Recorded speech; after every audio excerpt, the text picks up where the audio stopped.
Voilà. Donc, du coup, ce qu'on va donc faire là, ça va être donc la présentation de, la thématique, donc comment prévenir les fausses routes en EHPAD. Donc l'idée, c'est qu'on va, être en mode discussion avec Xavier, on va être en mode interview. Donc moi, j'ai pas mal de questions à poser à Xavier. L'idée, c'est qu'après, on garde un temps à la fin de cette masterclass, pour que vous puissiez poser toutes vos questions. Donc n'hésitez pas à les noter soit dans le chat, soit dans un petit bout de papier dans votre coin et on les posera, à la fin de cette masterclass. Je connais Xavier très bavard, donc Xavier, tu as quelques minutes pour répondre à chacune des questions et bien évidemment, s'il y a d'autres questions qui n'auront pas été posées, l'objectif, c'est que vous puissiez les poser après. Alors déjà, première question très basique, Xavier, mais qui n'est peut-être pas basique pour tout le monde. Est-ce que tu peux expliquer comment se passe une déglutition normale?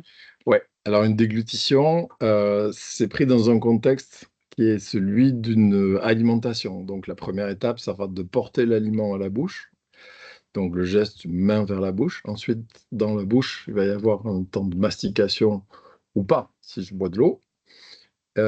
Après ce temps-là, on va passer sur la déglutition elle-même, qui est d'abord un temps de propulsion. Je propulse avec la langue l'aliment ou la boisson ou la mucosité ou la morve que j'ai dans le nez, enfin vous l'appelez comme vous voulez, tous ces trucs-là, la salive aussi. Je vais la propulser et quasi en même temps que je la propulse, je ferme mon larynx pour éviter que les aliments ne fassent fausse route, donc et ne passent dans les voies aériennes. Donc, quand j'ai propulsé l'aliment, que j'ai en même temps fermé le larynx, ben, l'aliment va pouvoir passer dans l'œsophage et descendre vers l'estomac. Donc, pour ce qui est de la déglutition, et c'est un concept qui va vraiment être important à avoir, c'est il va falloir avoir deux notions. Il va falloir la notion de propulsion, il faut propulser avec la langue et avec le pharynx, et puis la notion de protection, c'est-à-dire la protection, la fermeture laryngée. Et il faut que les deux soient coordonnés soit se passe quasiment en même temps, de telle sorte à ce que lorsque l'aliment, la boisson, la salive arrivent au niveau du carrefour de la gorge, au niveau du larynx, de la pomme d'Adam, le larynx soit déjà fermé. Donc propulsion et fermeture. Merci Xavier. Du coup, deuxième question, qu'est-ce qu'une fausse route? Est-ce qu'on peut tous en faire potentiellement? Est-ce forcément un trouble de déglutition? Est-ce qu'il en existe plusieurs? Alors qu'est-ce qu'une fausse route? Ben, c'est quand ça fait fausse route. C'est quand justement, ce que je viens de décrire, c'est-à-dire quand, un produit que j'avale, que ceci peut être, essentiellement, de la salive, ce qui est le plus fréquent, ou des mucosités, ou des aliments ou des boissons, passe dans le mauvais trou. Ma grand-mère disait le trou du dimanche, c'est-à-dire passe dans les voies aériennes, dans le larynx, au lieu de passer dans l'œsophage. Est-ce qu'on peut tous en faire potentiellement? Oui. Oui, on peut tous faire des fausses routes et même on fait tous des fausses routes. Classiquement, on fait des fausses routes quand on avale et qu'on doit un peu gratter sa gorge, comme ça derrière. Ça arrive très fréquemment et à tout le monde. Un bon exemple, c'est la fausse route qu'on fait en mâchant, un quartier d'orange et où en fait on est en train de mâcher et du liquide arrive au fond de la gorge et on s'escanne un peu et on racle la gorge pour enlever le jus qui est descendu dans le mauvais trou. On en a tous fait des fausses routes parce qu'on a tous été des bébés et que les bébés sont les personnes qui font le plus de fausses routes. Ils en font tout le temps, tout le temps, tout le temps, tout le temps. Et pourtant, c'est pas grave. Donc, est-ce que c'est forcément un trouble de la déglutition? Ben non, c'est pas un trouble de la déglutition. Ça va devenir un trouble de la déglutition quand c'est ou dangereux, fausse route obstructive qui risque de m'étouffer et je risque de mourir étouffé, ou quand c'est trop fréquent et que ça devient trop gênant, par exemple, ça m'oblige à tousser très souvent. Mais faire une fausse route de temps en temps, faire une fausse route en particulier avec un liquide de temps en temps, c'est pas un trouble de la déglutition. Finalement, un trouble de déglutition en rapport avec la fausse route, ça sera quand ça arrive trop souvent et que ça devient ou dangereux ou impossible à vivre. Est-ce qu'il existe plusieurs, fausses routes? Ben, je viens de le dire, il existe des fausses routes sans danger, qui sont les fausses routes avec sa salive, on a tous fait. Des fausses routes avec de l'eau, c'est pas très grave. Des fausses routes avec des aliments, si ces aliments, ils sont inférieurs au diamètre du larynx, c'est-à-dire inférieurs à la taille de l'ongle de mon pouce à peu près, c'est-à-dire 1,5 cm. Si les aliments sont inférieurs à cette taille-là, ben, C'est pas génial d'inhaler un aliment, de l'envoyer en direction des poumons, mais c'est pas vital. Je ne vais pas mourir immédiatement étouffé avec ça, puisque ça ne viendra pas obstruer complètement mon larynx. Et donc, le dernier exemple, c'est faire une fausse route avec un aliment, quelle que soit sa texture d'ailleurs, qui soit mixé, haché, en morceaux, mais dont le bolus, le produit créé, la bouchée, si vous voulez, qu'on avale, est supérieur au diamètre du larynx, et là, on risque de s'étouffer et de faire une asphyxie par fausse route. Voilà, je pense qu'on a décrit tout le tour. Alors, du coup, le titre, c'est comment prévenir les fausses routes. Donc, si on parle de prévention, c'est que la fausse route est une maladie et c'est un trouble qui peut être évité. Alors, est-ce que la fausse route est une maladie? Non. Non, c'est la conséquence souvent d'une maladie, et on va retrouver chez les personnes fragiles dont on vient de parler des éléments assez récurrents qui vont être des gens qui ont des troubles de la vigilance, et donc des maladies en lien avec un trouble de la vigilance. Ça peut être aussi des éléments en lien avec la rapidité pour fermer son larynx. Alors, bon exemple de ça, c'est les gens qui font un AVC. Les gens qui font un AVC, en fait, c'est des gens qui vont se retrouver avec un ralentissement, une discordance entre le moment où ils propulsent l'aliment et le moment où ils ferment leur larynx. Donc, typiquement, c'est des gens, ils vont avoir le larynx qui est encore un peu ouvert alors que l'aliment est déjà arrivé. Vous vous rappelez tout à l'heure, on parlait de propulsion et de fermeture, et que les deux doivent être coordonnés. Et si le larynx n'est pas encore fermé alors qu'on a propulsé quelque chose, ben on risque de faire une fausse route avec. Et classiquement, les AVC, les gens qui viennent de faire un AVC peuvent avoir ce problème-là, et souvent avec des liquides. Pourquoi avec des liquides? Parce que les liquides, ça coule plus vite. Voilà, tout simplement, donc ça arrive plus vite au fond du larynx. Autre maladie qui va être concernée, ça va être la maladie de Parkinson, avec des gens qui vont avoir du mal à démarrer le geste. Et ils vont garder l'aliment dans la bouche, ils vont avoir du mal à démarrer le geste et donc faire une fausse route parce que l'aliment s'écoule alors qu'ils n'ont pas encore propulsé, ils n'ont pas encore fermé leur larynx. Et puis dans d'autres population, dans le milieu du handicap, ben, tout ce qui est polyhandicap, avec notamment des mauvaises postures, va favoriser les risques de fausse route. Des gens qui ont déjà des difficultés pour propulser avec une langue qui a un mouvement particulier, plus des mauvaises postures, ben, ils vont se retrouver aussi à faire des fausses routes. Donc il n'y a pas fausse route égale maladie, mais par contre, il y a certaines maladies égale risque de fausse route. Il faut le voir plutôt dans l'autre sens. Et est-ce que c'est un trouble qui peut être évité? Ben oui, sinon on ne ferait pas cette masterclass. On va en parler maintenant. Donc, du coup, concrètement, comment on prévient la fausse route et est-ce qu'il y a une texture alimentaire qui prévient ou évite les fausses routes? Alors, je vais répondre d'abord à la question de est-ce qu'il y a une texture alimentaire qui prévient ou évite les fausses routes? Ben, malheureusement, non, il n'y a pas. C'est-à-dire qu'on a très peu d'études sur le sujet. Il y a vraiment très, très peu d'études qui nous informent sur l'impact d'une texture alimentaire sur les fausses routes. Et en fait, grosso modo, il y en a une étude qui date de tête de 2004, qui est une étude faite en Autriche, à Vienne, et qui est faite par des médecins légistes. Donc, c'est des gens qui sont allés voir de quoi sont morts les gens qui sont morts étouffés avec des aliments. Et donc, ils montrent deux types de populations, des gens de plus de 65 ans, des gens de moins de 65 ans. Les gens de moins de 65 ans, c'est des gens qui sont morts étouffés avec un gros morceau de viande ou de saucisse coincé au fond de la gorge. Et en général, c'était des gens qui mangeaient à l'extérieur de chez eux et qui étaient plutôt alcoolisés. Donc, la fête avec les copains, j'ai mis une grosse bouchée de steak dans la bouche et je meurs étouffé. L'autre population, c'est les gens de plus de 65 ans, qui parlent donc plus de gens fragiles à ce moment-là. Et chez ces gens-là, en fait, dans 61% des cas, ce qu'on trouve au fond de la gorge ou de la bouche des gens qui sont morts étouffés avec des aliments, c'est du mixé ou du haché. En fait, la croyance qui consisterait à penser qu'on peut protéger les gens des fausses routes en leur donnant du mixé ou de texture hachée, ben non, en fait, ça marche pas. Effectivement, ça serait logique de dire, ben, si on donne des aliments qui sont plus petits que le larynx, ça devrait faire, éviter les fausses routes. Ben non, en fait, ces gens-là, ils font aussi des fausses routes et 61% d'entre eux, ils sont morts étouffés avec du mixé ou du haché au fond de la gorge. Donc, est-ce qu'il y a une texture alimentaire qui prévient ou évite les fausses routes? Ben non, pas vraiment. En tout cas, pas prouvé scientifiquement. Et toutes les publications et les recommandations qui sortent aujourd'hui sont toutes unanimes là-dessus, de dire hop, hop, hop, c'est pas prouvé. On n'a vraiment aucun élément de preuve de ça. Donc, il faut aller chercher la prévention ailleurs ou intégrer la texture alimentaire à une prévention qui soit plus large.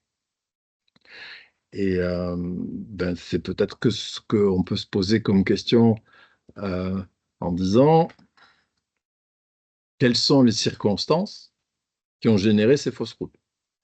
Alors, on va pas pouvoir aller chercher ça auprès des médecins légistes, par définition, ils vont voir des gens qui sont déjà morts. On va aller chercher ça dans les publications, notamment, on a quelques-unes de la Haute Autorité de Santé, publications sur les événements indésirables, en fait, des gens qui sont. On essaie d'analyser les circonstances des événements indésirables.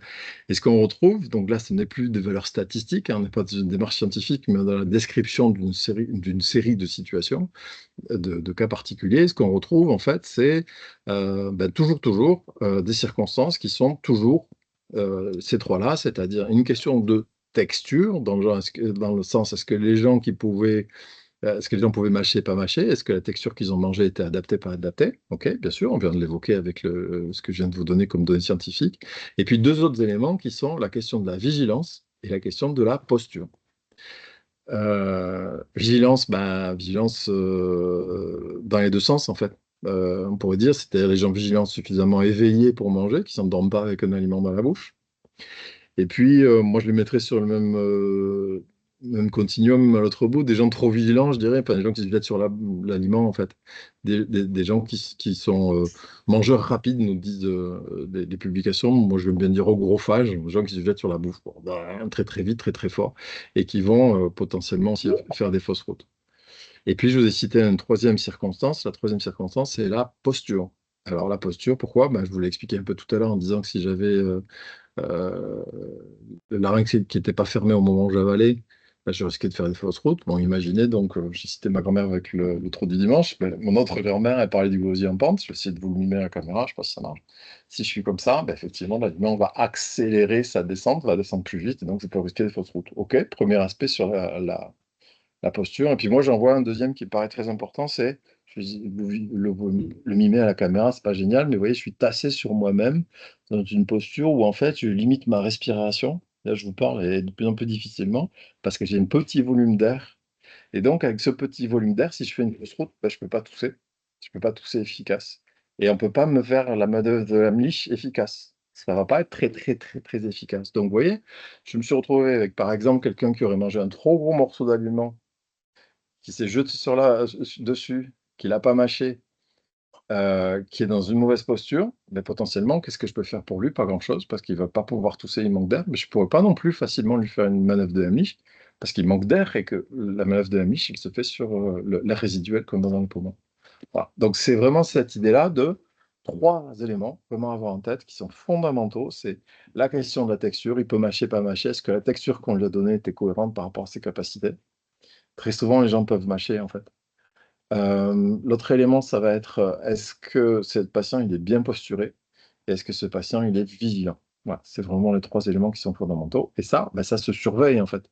C'est-à-dire, on entend souvent dire,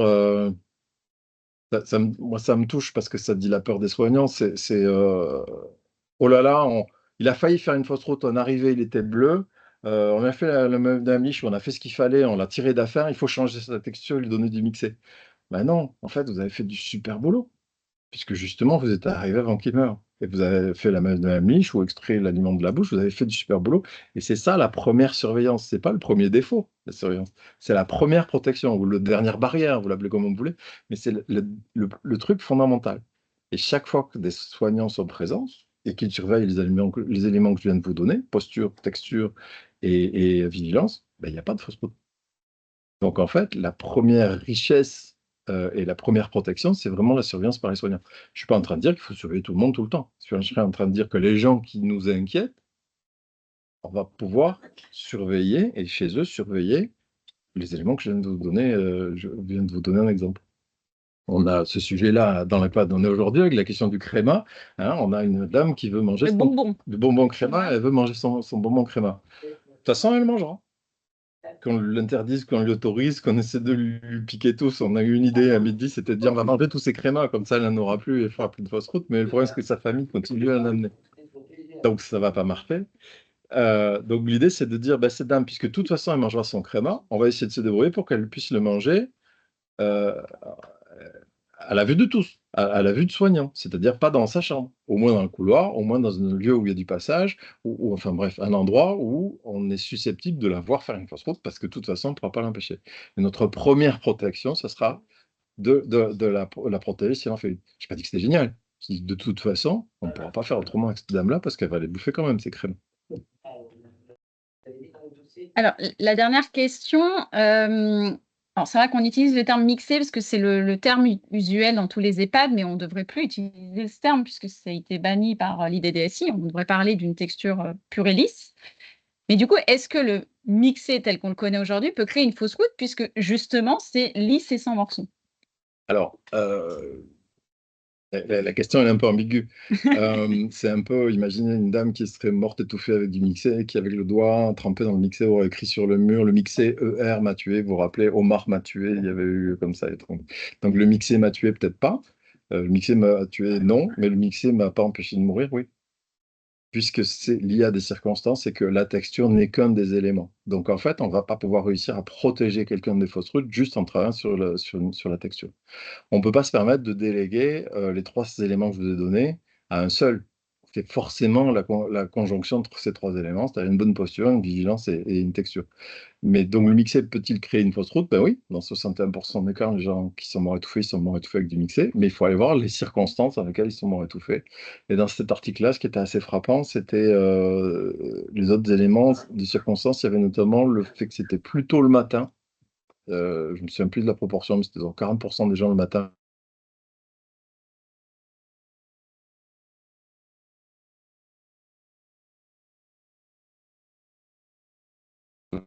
et qui n'étaient pas complètement vigilants. Donc le mixé peut créer une fausse route, oui, surtout s'il est associé à d'autres circonstances. Donc, dit dans l'autre sens, et c'est du vécu, hein, c'est une situation que j'étais amené à analyser, c'est donc l'histoire est la suivante, c'est un monsieur qui est fatigué. Ah, c'est pire que ça. 15 jours avant, ce monsieur ne veut plus manger de mixé. Donc le médecin coordonnateur dit, bon, allez, d'accord, on va lui donner ce qu'il veut, puisque de toute façon, il fait la grève de la faim, enfin, il mangera pas autre chose. Du coup, dans la tête des soignants, il est plus en texture mixée. Comme il est plus en texture mixée, on a moins de vigilance pour lui, on est moins inquiet, on a moins l'idée qu'il risque de faire des fausses routes. Vous voyez le piège dans lequel ils sont tombés dans l'établissement. 15 jours après, ce monsieur, il est fatigué, dimanche soir, truc le moment un peu plus approximatif en EHPAD. Et qu'est-ce qui se passe? Comme il est fatigué, on dit, bah, allez, on va le laisser au lit. Ah, déjà, élément embarrassant, la posture. Et puis, comme il est fatigué, ben, en fait, il s'endort. Il s'endort avec un aliment dans la bouche et c'est tout. Voilà. Il en est mort. Il est mort de quoi? Ben, des fautes de circonstances. C'est vraiment cette conjonction de circonstances que je vous ai décrites, c'est-à-dire une baisse de vigilance des soignants, parce que comme il était en détection normale, on s'est moins inquiété. Normal, c'est humain. Et puis, d'autres éléments, c'est qu'il était dans une même posture et puis qu'il n'était pas vigilant. Voilà. Donc, le mixé, peut créer une fausse route, non, mais peut pas la protéger. Voilà.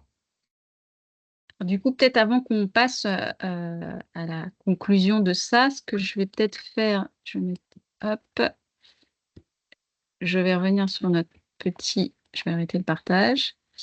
Voilà. Est-ce qu'il y a des questions dans l'Assemblée? Oula, on a même des gens de l'île de la Réunion, dis donc.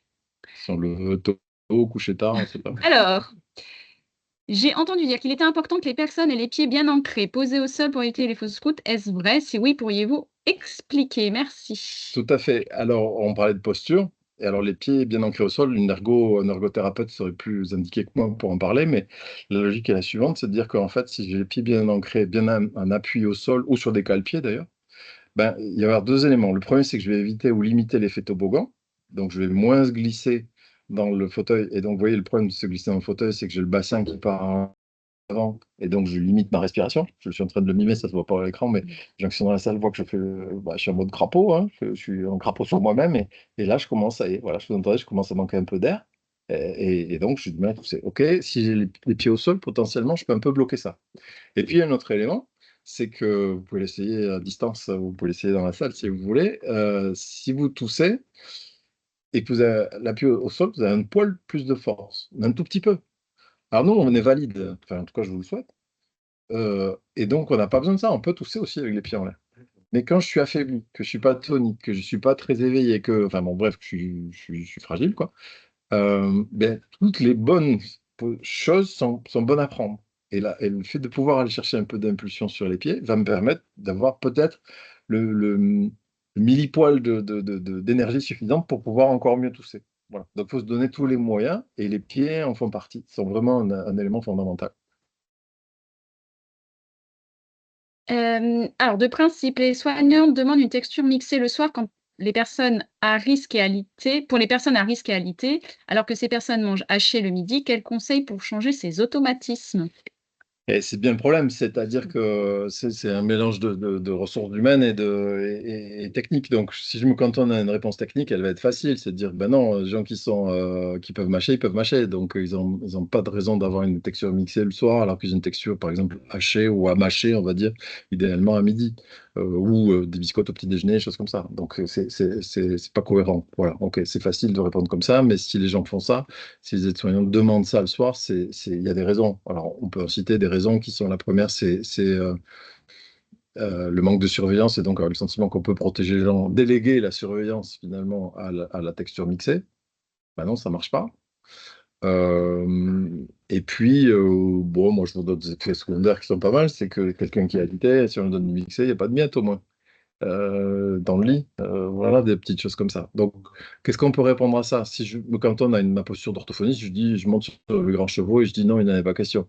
Si j'essaie de réaliser et réfléchir à ce que c'est la réalité concrète, ben, je pense qu'il y a déjà un élément intéressant, c'est que les gens qui sont au lit, s'ils sont aidés pour manger, ben, par définition, ils sont surveillés. Donc, la nécessité de leur donner du mixé, ben, pas forcément. En tout cas, pour protéger une fausse route, pas forcément puisqu'ils sont surveillés. On va pouvoir surveiller un peu leur posture. Je pense notamment à l'éviter à avoir j'essaie de montrer la double cassure du lit. Mon dos, mes fesses, mes genoux et les jambes. Donc avec la double cassure du lit, je vais éviter d'avoir le bassin qui glisse si j'ai une simple cassure. Encore faut-il avoir des lits à double cassure pour ces gens-là. Euh, et surtout, ben, en fait, fondamentalement, je ne peux pas déléguer euh, le manque de surveillance systématique qui est obligé à une texture. Donc effectivement, on augmente le risque. On n'assume pas, mais effectivement, on augmente le risque et c'est illusoire de penser qu'en donnant du mixé, on va protéger, mieux protéger ces gens. Ça va avoir d'autres intérêts, le mixé, hein. Je suis pas en train de faire un haro sur le mixé total. C'est pas mon kiff, c'est pas ma passion, mais effectivement, il va y avoir comme intérêt des intérêts nutritionnels. Chez les gens très très fatigués, on va peut-être avoir plus de facilité à avaler une alimentation mixée. Voilà. C'est à ça que ça sert en fait, hein. Ça va servir pour les gens sarcopéniques, le mixé. Mais les gens sarcopéniques, c'est aussi des gens qui sont atones, qui sont fatigués le soir, etc. Vous voyez, on est en train de parler de la même population, les fragiles, les plus fragiles des fragiles, en fait. Voilà. Et là, peut-être, dans certains cas, on pourra leur donner du mixé. Mais déléguer la protection des fausses routes au mixé, ça ne marchera pas. Voilà. Heureusement, c'est pas si fréquent, il y en a 3200 par an. Ah, ça fait beaucoup, ça fait autant que des morts par accident de voiture, quand même. Du coup, il y a une personne qui dit que ce serait donc plus la position qui importerait. Et la compile des trois, mais oui, oui, la position aussi, je dirais. C'est pas plus la position, c'est pas une réponse, c'est les trois, quoi.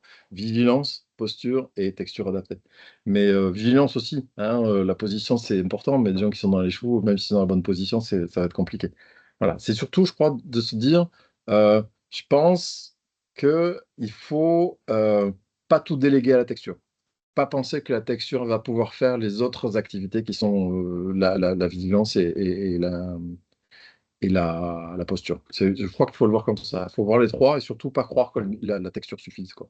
On a longtemps cru, on croit tous, et on croit qu'on met les gens en protection en les mettant en leur donnant du mixé, mais en fait, non, ça marche pas, quoi. Ça suffit pas, on va dire. Une question sur le manger-main pour les patients Alzheimer.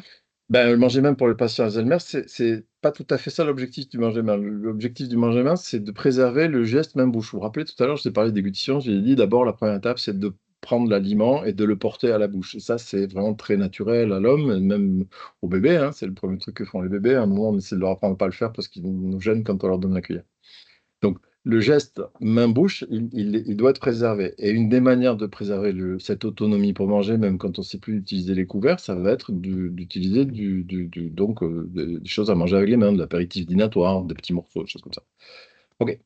Le problème, c'est que pour qu'il soit préhensible, le manger-main, la taille est importante. Je vous ai dit qu'il fallait que les morceaux ils soient inférieurs à 1,5 cm pour être relativement sécures quand ils arrivent dans le larynx. Donc, le manger-main, il faut du manger-main qui soit inférieur à la taille de l'ongle de mon pouce.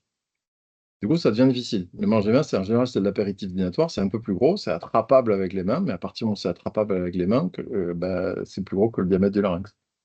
Alors, on pourrait dire, ah oui, mais on le mixe et on le regélifie, et donc, Comme il est mixé, on met moins les gens en danger. Ben oui, mais on a tout dit, il est regélifié. Donc oui, d'accord, il passe dans un mixeur, mais comme il est regélifié, il reste trop dur, en fait. Trop dur pour être protecteur, hein. Voilà.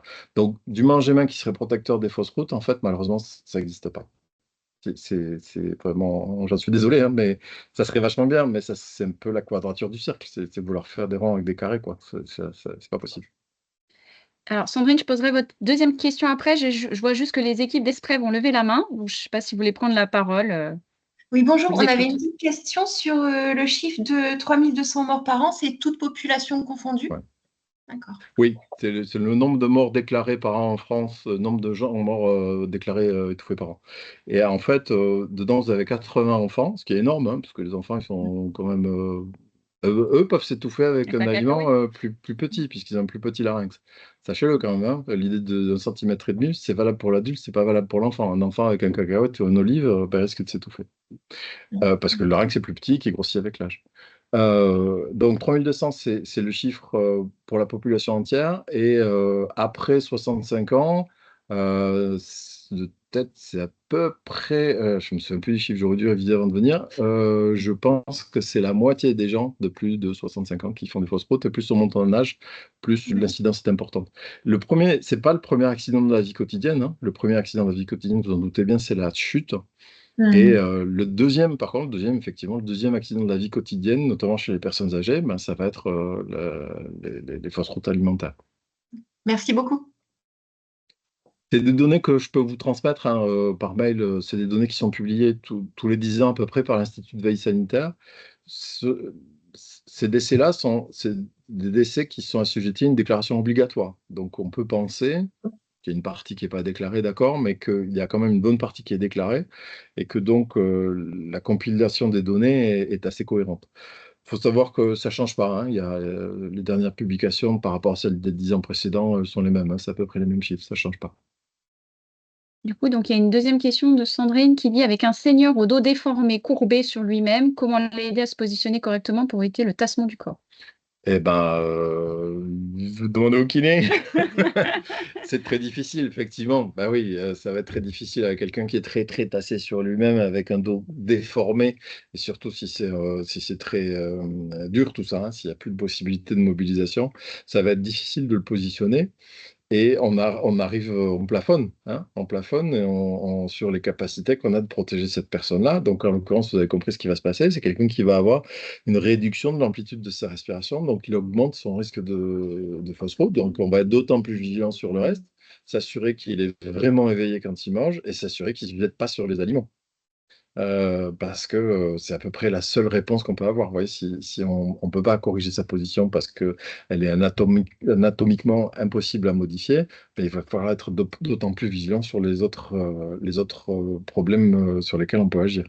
Ça va être souvent ça, hein, la prévention, l'impossible nul n'est tenu. La prévention, elle est possible tant que les gens sont à peu près en état.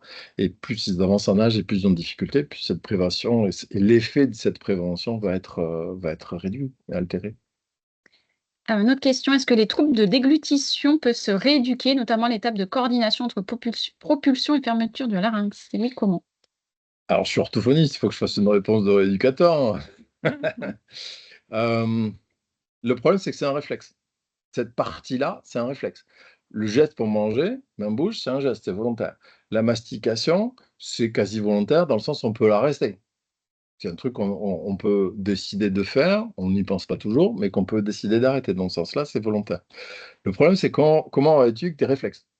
Ben, en fait, en termes de stratégie rééducative, façon ortho ou rééducateur en général, on n'a pas d'astuce pour rééduquer des réflexes. Par contre, on peut créer des conditions qui vont améliorer l'efficacité de ces réflexes. Donc, en l'occurrence, la coordination entre la propulsion et la fermeture laryngée, c'est un truc qu'on va retrouver très classiquement chez les AVC. Donc, vous vous rappelez, c'est des gens qui vont, par exemple, propulser l'aliment alors que le larynx n'est pas encore fermé. Ils sont un peu mous du cou, mot du genou, mot du cou, je sais pas comment dire, enfin, ils sont un peu ralentis. Ça, c'est un grand classique des AVC. Mais on a de la chance, en fait, c'est que la moitié des AVC en phase aiguë, ils ont des troubles de la déglutition de ce type, qu'on peut tester avec un test au verre d'eau. Test au verre d'eau qui est utile pour les AVC en phase aiguë, qui sera plus du tout utile dans d'autres pathologies. Par exemple, Alzheimer, ça sert à rien. Ça ne va pas nous donner d'informations. Donc, on teste, on leur donne un verre d'eau, puis tout saute quand on donne de l'eau. Ça, il y a la moitié des gens qui viennent de faire un AVC qui ont ça. Par chance, un mois après, il n'y en a plus que la moitié. Donc, il n'y en a plus que 25%. puis un mois après, on n'a plus que 25%, plus que 12,5%, ainsi de suite. Autrement dit, c'est des choses qui se réhabilitent toutes seules pour une grande part d'entre eux. Par contre, effectivement, ils vont longtemps, pour les gens chez qui c'est chronique, ils vont longtemps à faire des fausses routes, et lesquelles? Des fausses routes à l'eau. Du coup, la question, c'est plus de demander, est-ce que les fausses routes à l'eau, c'est grave ou pas? Eh bien, en fait, c'est pas très grave. Parce que faire des fausses routes à l'eau, on n'a pas de traces dans la littérature que des fausses routes à l'eau, ça augmente une complication. Par contre, on a comparé, donc on comparait, c'est une belle population, hein, c'est 300 patients. Il y a dedans des Alzheimer, des gens Alzheimer atteints de démence, donc des gens Parkinson. Et on fait deux groupes. Un groupe à qui on donne de l'eau épaissie, puis un groupe à qui on donne de l'eau normale. Et puis au bout de 3 mois, on regarde quelles sont les complications dans les deux groupes, et on compare. Et en fait, il n'y en a pas. Il n'y a pas de complications. Sauf une, c'est qu'il y a plus de déshydratation. Il y a en fait 2 fois plus d'infections urinaires chez les gens qui ont eu de l'eau épaissie. Donc on peut le lire de 2 manières, ce truc-là, c'est de dire, est-ce que c'est gênant de faire des fausses routes avec de l'eau? Ben, non, pas vraiment. Ça ne va pas générer de complications, ça va générer un inconfort. On l'a évoqué tout à l'heure ici à l'EHPAD la favorite à Courcheverny. Ça va générer un inconfort chez les gens, mais ça ne va pas augmenter leur risque de complications. Par contre, si on leur donne de l'épaissie, ben, on a un risque, c'est d'augmenter leur déshydratation et un autre inconfort finalement, hein, parce qu'une infection urinaire, c'est pas très agréable non plus. Donc, est-ce qu'on peut rééduquer? Ben, non, pas vraiment, mais cette trouble de la coordination entre la propulsion et la fermeture laryngéale est surtout gênante pour l'eau, et faire des fausses routes avec de l'eau, c'est pas très grave. Voilà, c'est comme ça qu'on peut le dire. Du coup, il y a une question qui fait la suite là. Est-ce que la température des aliments et l'eau pétillante peuvent stimuler la fermeture du larynx? Alors, pas beaucoup d'études, contrairement à ce qu'on pourrait penser, hein, parce qu'on y pense souvent. On va parler d'abord de l'eau pétillante. On n'a pas beaucoup de preuves scientifiques de l'usage de l'eau pétillante. On a un usage clinique assez fréquent. Effectivement, l'eau pétillante, on l'a tous constaté, ça marche, quoi. Mais le ça n'est pas très défini scientifiquement. Ce qu'on peut dire, c'est que, en fait, déjà sensoriellement, ça rappelle qu'on a de l'eau dans la bouche. Et je pense aux gens déments qui ont des troubles attentionnels. Ils mettent de l'eau dans la bouche, et si l'eau elle est à température ambiante, elle est comme quasiment à la température de leur bouche, surtout ces temps-ci où il fait chaud, bah, ils oublient qu'ils ont de l'eau dans la bouche. Ils font une fausse route parce qu'ils ont oublié. Alors que si on leur donne de l'eau fraîche et surtout de l'eau gazeuse, bah, ça continue à stimuler dans la bouche, ça continue à se rappeler qu'il y a quelque chose, et donc foncièrement, ça peut stimuler la déglutition. Donc ça, c'est pour les gens Alzheimer, ça fonctionne assez bien. Et puis, on a tout petits éléments d'études pas très puissants qui montrent qu'on aurait un effet neurologique, carrément sur le déclenchement de la déglutition, et de fait, pour l'expérimenter, prenez de l'eau gazeuse, mais bien gazeuse, hein, pas celle qu'on a oublié de boucher et qu'on boit 3 jours après.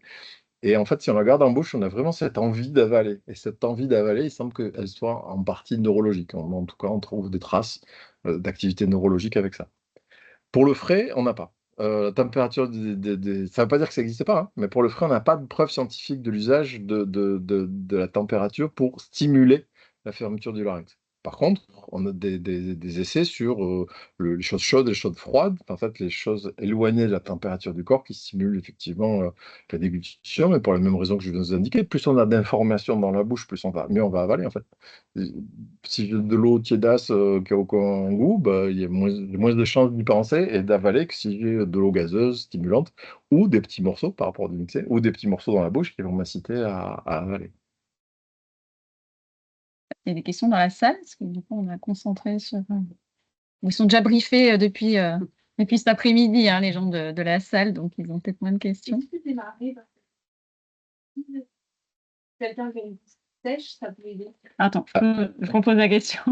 Il y a une question dans la salle qui dit si on commence par un aliment ou une boisson acide, ça peut aider pareil, à la stimulation. Ben justement, ça a été étudié. Alors que l'eau gazeuse, elle n'a pas vraiment été étudiée, alors qu'on l'utilise beaucoup. L'acide, alors c'est l'acide citrique, c'est le citron. Ça a été analysé. Et, le dosage, c'est 5 grammes litre. C'est de la citronnade, hein. C'est le dosage de la citronnade. C'est pas énorme, hein, c'est pas non plus. On met des lunettes, on sort le flacon, on met 3 gouttes sur la langue des gens. Non, c'est des choses vraiment classiques, hein, comme de la citronnade. Et ça a été montré comme stimulant justement neurologique de la déglutition. Donc, on va trouver l'acide. Alors, dit comme ça, on se dit, waouh, on va faire boire de l'acide aux gens. Non, l'acide citrique, le citron. Le citron, précis. On va trouver des études qui parlent du piment. On va trouver des études qui parlent du menthol. Un peu de l'eau gazeuse. À quelque chose près, je suis en train de vous parler d'un mojito, hein. Ouais. Le Et ça morito, pétille. ça pétille. Enfin, le morito, on a à peu près tous les ingrédients qui vont neurologiquement stimuler la déglutition. Bon, vous enlevez le rhum, c'est vous qui voyez, hein. Mais vous avez, je suis même pas sûr que ça se fait avec du rhum. Mais voilà, vous avez là les ingrédients, c'est ce pour vous permettre de vous en rappeler. L'eau gazeuse un peu, le menthol, le citron et annexe le piment. Après, de piment, des gens qui n'ont pas cette culture-là, je suis pas sûr, hein. Il y a des éléments d'acceptation de la part des gens. Mais enfin, on est sur le neurologique, donc je ne pourrais pas. À l'île de la Réunion, peut-être, puisqu'il y a des gens de l'île de la Réunion. Bah oui, le piment, alors c'est des études chinoises qui montrent que le piment, ouais, ça a un effet comme ça, stimulant des neurotransmetteurs, donc de l'activité neurologique du larynx, en fait. Donc, ouais, vous pouvez faire des apéros Virgin Morito, quoi. Ça peut marcher. Bon, on l'a fait. Dans certaines EHPAD, on l'a fait. Ouais, c'est intéressant. Bah, même culturellement, au-delà de l'aspect de déglutition, etc., culturellement, c'est sympa de dire, allez, on prend l'apéro, même si pas un apéro très fun, c'est intéressant à boire. Voilà, donc oui, ça peut marcher. Qu'est-ce qui a été montré? Il y a aussi le poivre noir, les essences de poivre noir senties avant un repas améliorent la déglutition. Ça a été montré aussi. Voilà. C'est pas des études hyper puissantes, hein, mais ça existe, quoi. On a des cuisiniers dans la salle, donc c'est en train de Ça, facturer là. c'est en train d'imaginer ce truc. Est-ce qu'il y a d'autres questions? Donc, juste pour reconfirmer, pain de mie mixé, Pain de mie. Tu disais donner du pain de mie à des gens qui mangent en texture mixée. Bah, en fait, tout dépend pourquoi on leur donne du mixé. Si on leur donne du mixé parce qu'ils peuvent pas mâcher, ben non, on peut pas leur donner du pain de mie. Voilà. Et dans l'autre sens, si les gens ils mangent du pain de mie, ben, c'est qu'ils peuvent mâcher. Et donc, pourquoi leur donner du mixé? Donc, l'autre, je vais vous faire une réponse qui est un peu humoristique. C'est une fois un directeur de l'EHPAD, bon, j'espère provocation, mais c'est peut-être par naïveté, qui me dit, mais le pain de mie, ben, ça sert avec le mixé pour faire de la tapenade. On étale le mixé sur du pain de mie, ça fait des tartines et les gens ils mangent ça. Bon, voilà.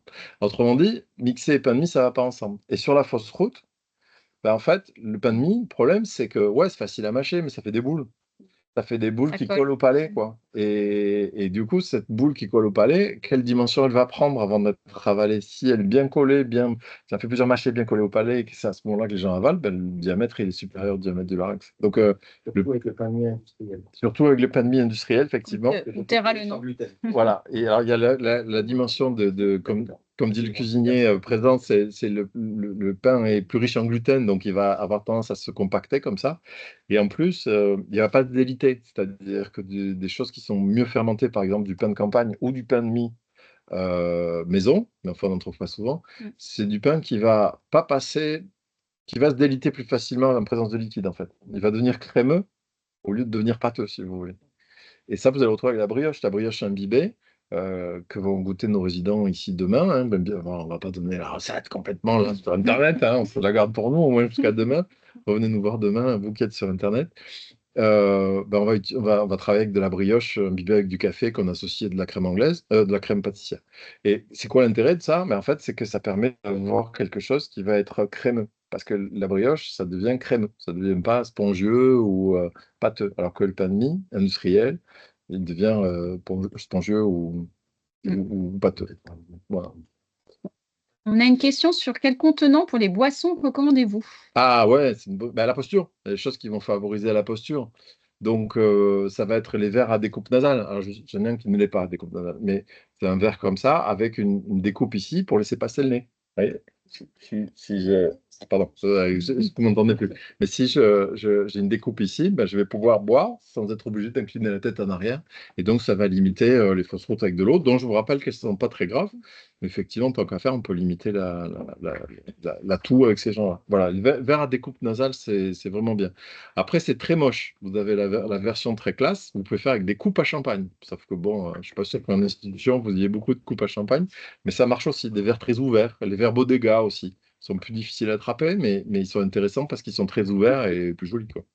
Et les verres bec canard, tu en penses quoi? Eh bien, le bec canard, j'en pense que du mal. Parce que le bec canard, ça va pousser les gens à basculer la tête en arrière beaucoup, beaucoup, beaucoup. Alors, je comprends pourquoi c'est utilisé. Quand les gens tremblent ou sont maladroits, on va en fiche partout et c'est pénible. Mais en même temps, pour ce qui est de la déglutition, ça favorise les têtes en arrière. Et donc, c'est vraiment pas bon. C'est pas bon pour la posture. Et donc, ouais, ça favorise les fausses routes. Donc, je vous dis quand même qu'elles sont pas graves. Hein. Je vous rappelle, les fausses routes avec de l'eau, c'est pas dangereux. Et paille? Oui, j'allais demander. Puisque Ouais. du coup, ça incite la propulsion. Alors, la paille. La question, c'est boire à la paille. Mm. Bah, en fait, c'est pas simple parce qu'il y a au moins deux manières. Il y a au moins deux manières d'avaler la paille. Il va y avoir la manière où je vais créer une dépression avec ma langue. Et là, pourquoi pas? Parce que j'aspire, enfin, justement, j'aspire pas. Je crée une dépression avec la langue et j'ai un liquide dans la bouche et je peux l'avaler après. Ouais, mais ça nécessite vachement de travail, comme tu dis, de préparation, de travail de langue, c'est pas mal. Mais il y a aussi des gens qui avalent la paille avec une aspiration d'air par la respiration elle-même. Et là, ça veut dire qu'il faut être très adroit pour trier entre l'eau et l'air qui arrive. Et souvent, bah, ils toussent. Alors, voilà, c'est pas génial à cause de ça. Donc je suis pas contre, je suis vraiment pas contre, mais ça nécessite un bon niveau cognitif, en fait. C'est pas si facile de boire à la paille. Mais je redis bien, hein, c'est pas très dangereux. Et d'autres questions? Est-ce que tu as une question à toi-même? David, qu'est-ce que tu penses? Ben oui, moi j'ai une question moi-même, mais alors Xavier, c'est quoi la texture qui irait bien? Ben, il y en a pas. Il y en a pas. Il n'y a pas une texture qui va protéger les gens des fausses routes. Il y a une texture raisonnable qui sera que les aliments soient inférieurs au diamètre du larynx quand ils arrivent au fond de la gorge. Idéalement, qu'ils soient mâchés. Mais même s'ils ne sont pas mâchés, pour des gens qui ne mâcheraient pas très bien ou qui ne seraient pas très connectés, il va falloir que ces gens-là, ben, ils aient une alimentation dont les morceaux, puisqu'on ne peut pas compter sur leur mastication pour les faire correctement, soient déjà prédécoupés à la taille qui est requise. Et c'est tout l'enjeu du projet qu'on est en train de mener ici à l'EHPAD de la Favorite, c'est de dire, est-ce qu'on ne pourrait pas en grande partie remplacer le mixé par une alimentation raisonnable? Et une alimentation raisonnable, c'est une alimentation qui est glissante, qui est facile à mâcher, et au pire, si les gens ne la mâchent pas, ben, les morceaux qu'ils vont avaler sont inférieurs au diamètre du larynx. Voilà. Mais garantie anti-fausse route, ça n'existe pas. C'est une alimentation raisonnable, ce qui n'est pas exactement la même chose. Alors, Sandrine, vous avez levé la main, mais en même temps posé la question dans le chat, donc je vous laisse. Allez-y, hein, vous pouvez enlever votre micro et poser votre question. Non, je la pose. Donc, eau gélifiée et fausse route. Ben, au gélifié et fausse route, ben, en fait, pareil. Donc, ça ralentit. Le problème, c'est le dosage du gel. C'est-à-dire que si vous lâchez sur la gélification, vous allez obtenir un truc qui sera une crème, ou voire même de la tapisserie. Enfin, on pourra arriver à faire des trucs extraordinaires avec de l'eau gélifiée, des trucs très très collants. Et là, vous pouvez faire une fausse route sans problème avec une eau épaissie, très épaissie. Et à l'inverse, si l'eau épaissie est à peine épaissie, ben on va légèrement ralentir son écoulement. Et ça va être intéressant, effectivement, pour les gens qui sont, vous vous rappelez, mou du cou, là, mou du cou, mou du genou, ralenti dans la fermeture laryngée.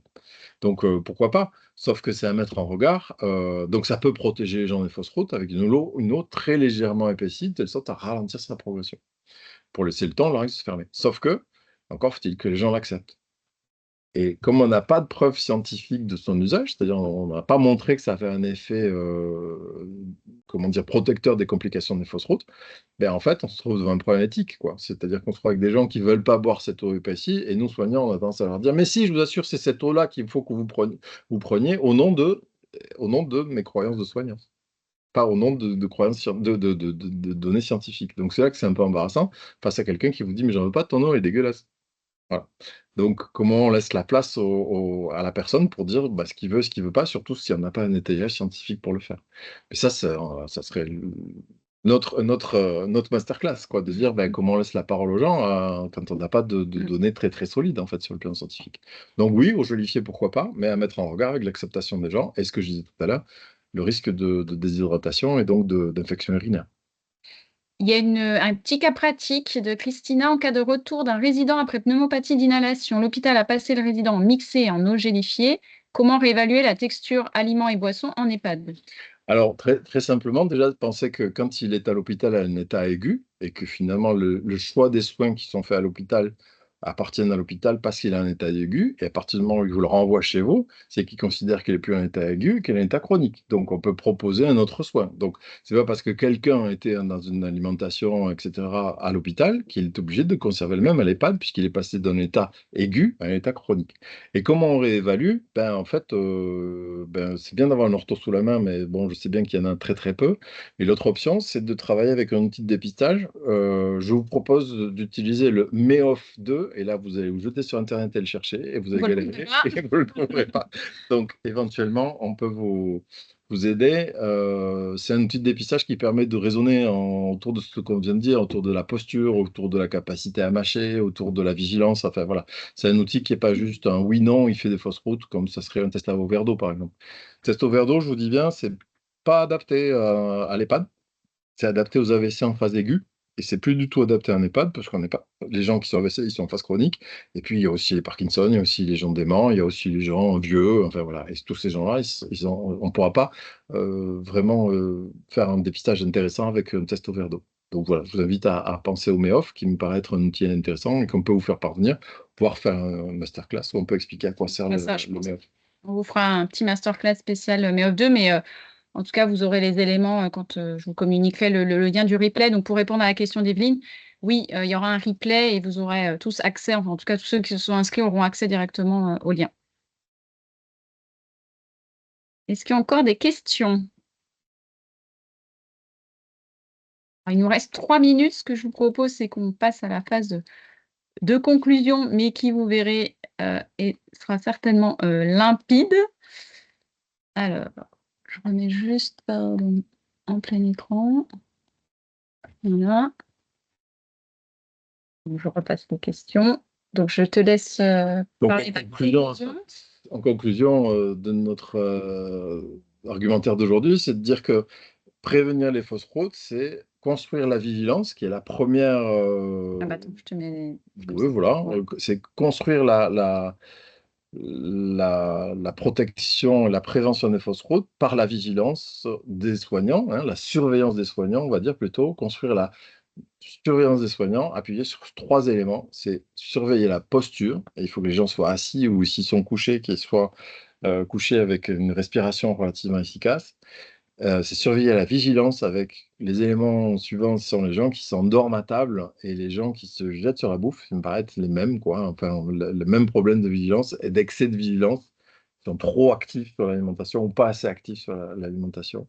Et le dernier point, c'est s'assurer de la mastication. C'est-à-dire quelqu'un qui peut mâcher, ben, autant qu'il mâche, plutôt que de lui donner une texture qui, de toute façon, on ne doit pas le préserver des fausses routes. Voilà, donc c'est vraiment une vigilance en 3 points.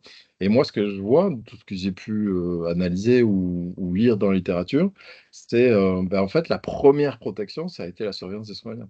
Ou l'arrivée des soignants quand quelqu'un a failli faire une fausse route. Les fameux ça a failli. Dieu sait qu'il y en a bien plus souvent que des gens qui ont fait des fausses routes. Et ça a failli, mais ils ont toujours été tirés d'affaire par les soignants. Donc c'est pas dire oh là là, nous avons été mauvais, il y a eu défaut de surveillance. Ben non, on a été là, la preuve, on l'a sauvé. Faut pas le voir comme un défaut, il faut le voir comme une qualité. Hein, c'est vraiment la première protection, la première barrière. C'est vraiment le truc que vous faites de la manière la plus efficace et je vous rends vraiment largement hommage. Du coup, attention, gros warning pour les résidents qui finalement mangent dans leur chambre sans personne, même si la personne va bien, c'est un point de vigilance. Voilà, ça, c'est un peu le problème, et notamment en disant, bah, on va leur donner du Bixé, comme ça, ils sont protégés du risque de fausse route. Ben non, en fait, ça marche pas, quoi. Ouais. Bah voilà, on est arrivé quasi pile à 17h. Ah, il y a une autre petite question. Fausse route et appareil dentaire mal positionné ou Ouais, usagé. ça existe, ouais, des gens qui font une fausse route avec un appareil partiel. Hein, ils avalent l'appareil, en fait, ils font une fausse route avec l'appareil partiel. C'est assez rare, hein, heureusement, parce que la plupart des gens, ils ont des appareils total, enfin complets, haut et bas, ou que haut ou qu'au bas, mais ils sont trop gros pour être avalés. Donc ça, il n'y a pas trop de soucis. Et après, l'autre élément, c'est mastication efficace ou pas efficace, évidemment. Donc, merci, très intéressant. Nous sommes intéressés par le MEOF 2. Donc, bah, vous aurez le MEOF 2 avec le lien vers le replay. Sandrine, dernière remarque, le cas de patient dans le lit médicalisé, il faut redresser. Ouais, 60 degrés. 60 degrés, le dos à 60 degrés. La cassure, double cassure, idéalement, alors je crois que ça s'appelle plicature, le lit à double plicature. Moi, j'ai entendu les deux noms, double cassure, double plicature.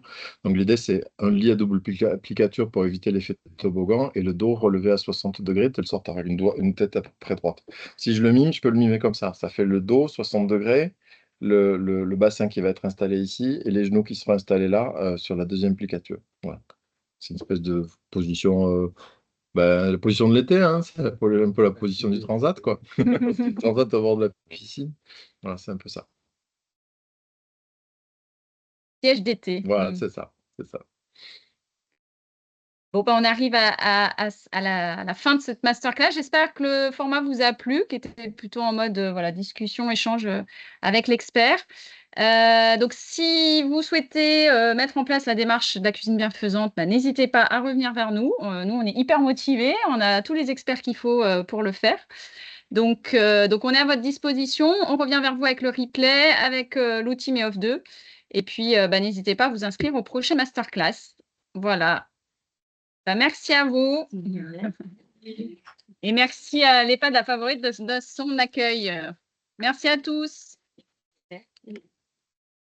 Bon, ouais. C'était clair. T'as vu, j'ai pas dit de gros mots. Alors qu'à midi,